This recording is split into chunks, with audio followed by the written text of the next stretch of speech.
Сәлем достар! Бүгін біз бұрын сонды болмаған сұлу құсы колибридің ғажайып әлеміне сіңгеміз. Бұл кішкентай құстар өздерінің жарқын қарусандарымен және ерекше ұшу қабілеттерімен таң қалдырады. Колибри Америка, Аляскадан Чилиге дейін мекендейтін құстар. Олар колибри тұқымдасына жатады және әлемдегі ең кішкентай құстардың бірі болып табылады. Бір қызығы, оларда дауысымдары жоқ, сондықтан олар тек ұсақ дыбыстар немесе шырылдар шығарады.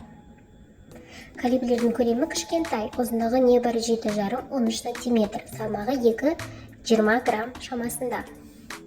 Колибрінің ең кішкентай түрі саусақ ұшына сыйып кететін соншалықты кішкентай болуы мүмкін. Колибрилер әртүрлі ортада, соның ішінде ормандарда, бақтарда, таулы аймақтарда және шөлдерде өмір сүреді. Олар тропиктік джунглерде, бореалды ормандарда да мекендей алады. Колибрилердің көптеген түрлері жыл сайын қорек тауып көбею үшін ұзақ қашықтықта қоныс аударады.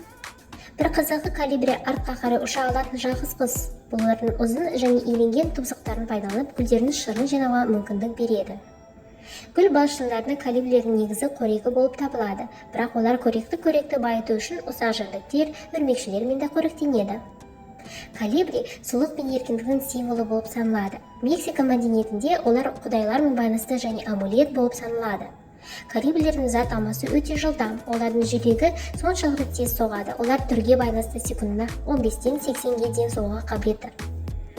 Олар сондай-ақ ауада керемет пилотаждың қоймаларын танымал. Секундына 200 рет соға алатын арнайы қанаттардың арқасында олар алға, артқа, ауада қалықтап, тіпті артқа қарай да ұша алады.